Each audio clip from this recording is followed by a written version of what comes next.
Pardon the interruption, but I'm Mike Wilbon on assignment in Chicago. Tony Kornheiser, your assignments seem to sync up awfully well with your vacation homes, don't they? Hello. I was born and raised here. There ain't no vacation home. This is home. Huh? Chicago cut. Okay.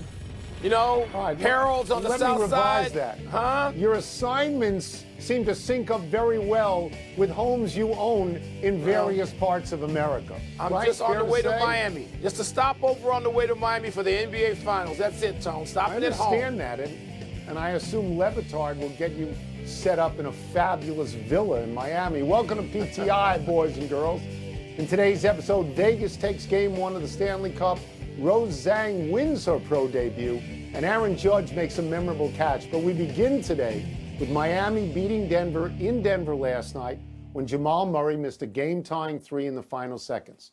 That series is now tied 1-1 as Nikola Jokic's 41 points were not enough, and Miami won the fourth quarter 36-25. Wilbon, you were there. What do you make of what Miami did and how they did it? Tone, I know a lot will be made, has been made, and justifiably so, of Miami shooting the three ball to the tune of 48%. And that's a great number any night, but particularly in the NBA Finals against the number one seed on the road at elevation. That's a great number, 48%. And when they shoot the three ball like that, they're going to be really tough to beat for anybody, including Denver, who's a heavy favorite in this series, Tone, as you know. But I thought what was as important, if not more so, was Miami's attitude. Miami's, just sort of I roll my eyes when I say culture, heat culture, but there is one. And we talk about this, Tony. Coming out of game one, I expected the 48 hours between the two games to be dominated by Miami talking to each other, the Heat players, coaches, staff, everybody, about force. Because Pat Riley always talked about playing with more force. And that's what the Heat did. They played with great force and intensity from the start of that game. Even when they fell down by 15, they had an 11-point lead, and they fell down by 15, but they hung in there. It's like a fighter getting hit in the chin and staying on their feet. Maybe they had to take a standing 8 count, but it was the fight in the Miami Heat that I was most impressed with, Tony, and I think that this series changed because of that win last night. And I'm interested to see what happens when this series swings to Miami for Wednesday's Game 3. Yeah, so I don't want to sit here and claim that I know what I'm talking about, but I told you last week two things. The first thing I said was that the shooters on Miami were going to do better in Game 2. Because they couldn't have done as badly. Just to reverse the numbers a little bit, they were 2 for 23 in Game 1. And then in Game 2, when they added Gabe Vincent, he came back. So it's Vincent, it's Caleb Martin, it's Strus, and it's Duncan Robinson. They were 17 of 30. That's not rocket science. That's shooting. They were never going to be as bad as they were in the first game. And one other thing I told you, that it occurred to me that at some point, Miami should put Kevin Love out there with Bam Adebayo, and they ought to double team. They ought to double team Jokic, because that way Jokic would not have enough time to make the passes he wanted to make for assists. Well, they did that, and he ended up with 4 assists. In the regular season, Mike, 10 different times, Jokic had 6 or fewer. 4 is really low, but 6 or fewer. And they were 3 and 7 in that point. So Miami won that game because they maximized what they do well. And they still shouldn't have won that game because Denver was up by 15 points. 15 points. Here's what I'm curious about. And I know what you're saying about Miami, and they are resilient, and they've made it a series. I'm interested in the Denver players and how they react to the public tongue lashing that their coach, Michael Malone, gave them. That was harsh. That was public. I assume he knows his team. But you will agree with me on this. Eric Spoelstra never does that. He never does that. He doesn't, Tony. And Michael Malone he does that more often, and so maybe they're used to it. But quickly about Joker, Tone. Joker in these playoffs has scored 40 points or more 3 times. They've lost all 3 games. So the game plan is going to be, Joker, have at it. Do your spin moves, throw your baby hooks in, shoot threes. You can have 50. Because, by the way, Joker lost a game to Phoenix that he scored 53 in. So that is not the magic formula for Denver. The assists, as you rightfully point out, are. So there's a lot of figuring out to do between last night and Wednesday night in Miami. Let's move to the Stanley Cup Final, where the playoff hero for the Panthers suddenly looked like the GOAT Saturday night.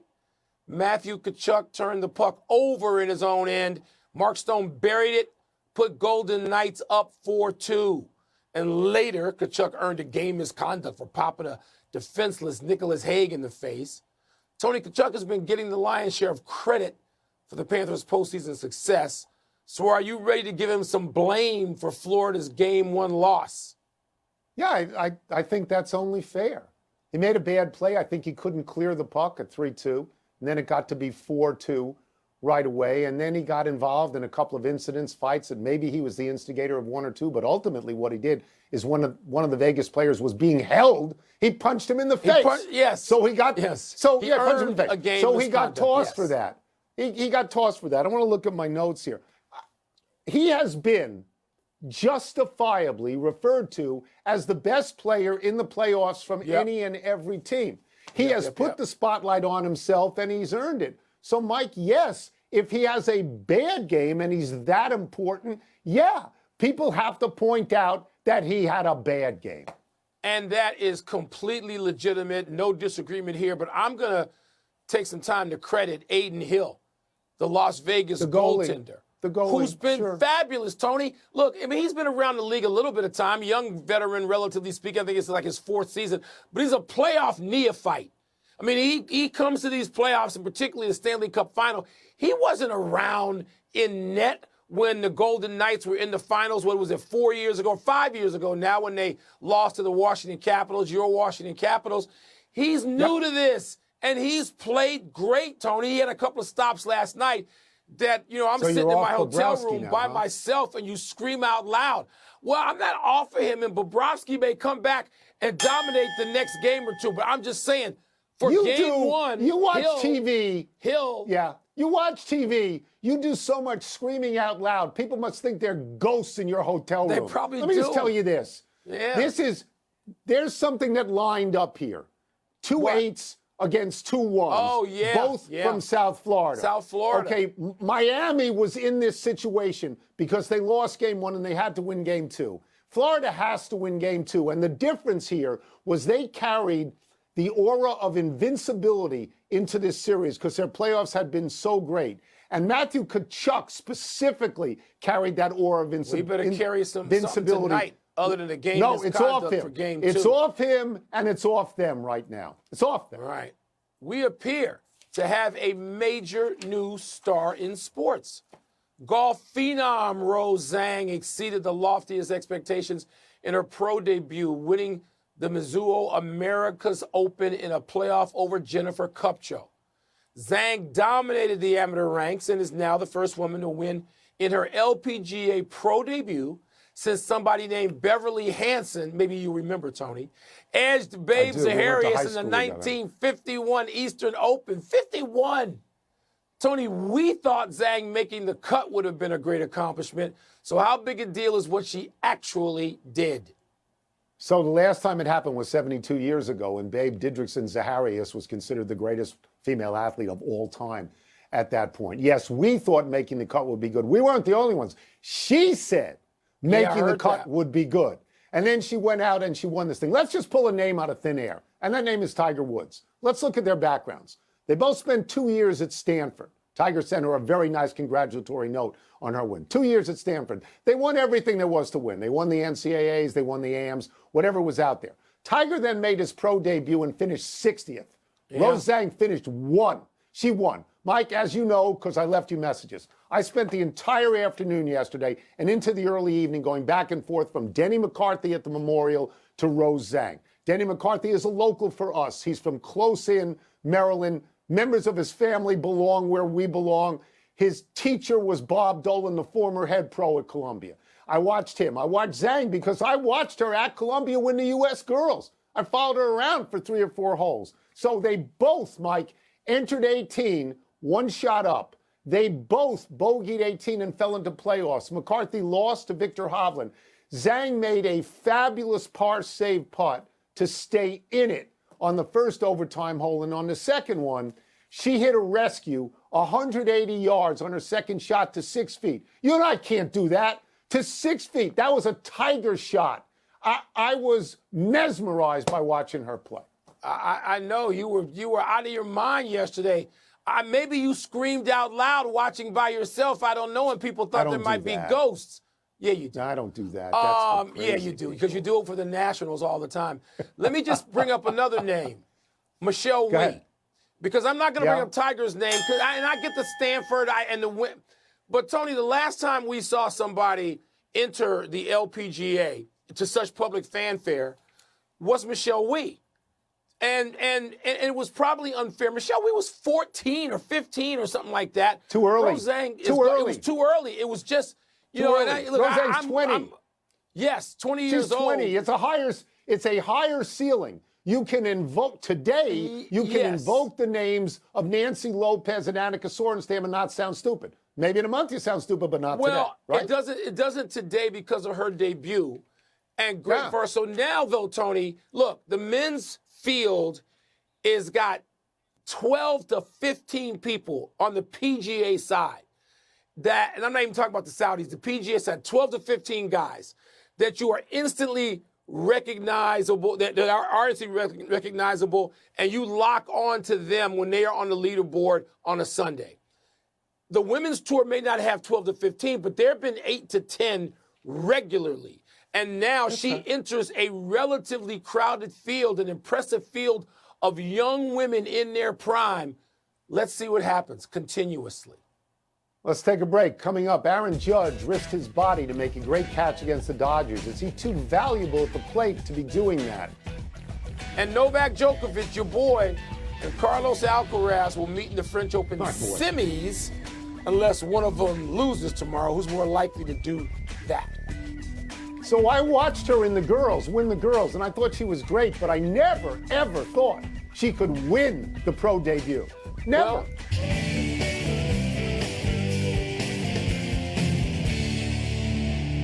it's mail time. When we find out what's popping with the populace, see what's first here. Little alliteration from you. Put on the glasses. Was Aaron Judge's effort on Saturday's catch worth the risk? No, Tony, I'm going to say it isn't. And I it's so admire. You know how much I love Ken Griffey Jr., who crashed into fences his entire career and probably shortened his career because he went for it. He did what you want to see a great outfielder do. And Aaron Judge is underrated as a fielder. An outfielder makes great catches. They're not on the level of Griffey, but he runs to the fence. He stubs his toe. He's day-to-day. The Yankees are already through, 6 games behind the Rays in the AL East. They're in the wild card mix, sure, and it's day-to-day. But if he misses a lot of time, it won't have been worth it because you need Aaron Judge at the plate more than you need him in the field. You and I completely disagree on this. I don't think you can ever put the possibility out there of a player not trying his best. Aaron Judge is a full and complete baseball player. Last week we saw him bring 2 home runs back from over the wall. He made a terrific play. He literally crashed through a wall. He did that. You know, Mike, if you don't want that, make him DH. If you don't want this to happen with an athlete, get him off the field because Aaron Judge try. I didn't say he shouldn't try. Aaron Judge is proving what a great player he is. And if the reverse were true, if he were lackadaisical, if he didn't go for it, if he did what they used to call jaking, we would have crushed him. We would have crushed him. More power to him. He should try, but it may not be worth it. More likely to lose at the French Open tomorrow, ahead of their anticipated semifinal matchup, your boy Djokovic or Alcaraz? Yeah, Tony, I mean, Alcaraz is playing an opponent he's never lost to. It is a small sample size. I think it's 4-0. And Joker's playing an opponent against which he's 8-1. But Alcaraz is playing Tsitsipas, isn't he? I mean, that's a big time. That's right. That's a big time match, big time quarters match. But Tony, looking at Joker, and I have been watching the French Open. Joker looks like he looks like he's getting a little older. There have been some tie breaks that could have gone either way. I know he hasn't dropped a set, but I'm looking at this going, okay, is he starting to look whatever he is now? What is it, 37, 36, 37? He's starting to look that, and Alcaraz, as we know, is still on the way up. I'm going to say Joker could wind up losing that match. I am. It's interesting because he's playing the 11 seed, and like you say, he's beaten them 8 out of 9. 8-1, yeah. And Alcaraz is playing Tsitsipas, who has beaten 4 in a row. Alcaraz has lost 1 set in the tournament so far. Djokovic has not lost any. They're both rolling. I'm going to go the other way, and I'm going to say that he could lose to Tsitsipas only for this reason, Mike. Tsitsipas has been in major finals twice, including the French Open. So he could. I don't think either is going to lose. But Tsitsipas, remember last year at the U.S. Open, and he was always going to the bathroom, and everybody thought that he was calling his coach? He's either calling his coach or calling for a big delivery of Pepto-Bismol. Enough email. Let's take one last break. Still to come. Could Kyrie, your boy, pry LeBron off the Lakers and onto the Mavs? Hell no. How's that for ruining the teams? And the Celtics add a veteran assistant to support Joe Mazzulla. No. LeBron's not going to Dallas. I think Djokovic against Alcaraz is worth watching. That's what it is. It is. Yes, that's birthday Rafael Nadal. Nadal spent his birthday Saturday recuperating from surgery on Friday to repair his left hip. There were 2 surgeries in Barcelona, one on a tendon and one for an old labrum injury. Nadal is expected to miss 5 months. The French Open really hasn't been the same without him. Nadal's the greatest player ever at Roland Garros. 14 championships, including the one last year. We can all picture Nadal sliding on the red clay and delivering a cross-court forehand winner. Nadal has said he wants to return to tennis and play 1 more year before retiring. Tone, that's great because nobody wants to lose Nadal. We already lost Federer. But we got to give it up. We got to give it up. It's Alcaraz and other Tsitsipas and other people who come along. It's time. We cannot weep forever for Federer and Nadal. Happy anniversary, Kyler Murray. Around this day 5 years ago, Murray was drafted by the Oakland A's with the 9th overall pick in the MLB draft. Murray later signed with the A's for $4.5 million. Then the A's agreed to let Murray play 1 more season of college football, where he subsequently won the Heisman Trophy and became the number 1 overall pick in the NFL draft by the Arizona Cardinals. Within a year, he said goodbye to baseball. Now, Murray's done very well in the NFL. He's making a pile of dough. But at his size, Mike, don't we all wonder whether baseball would have been the better move?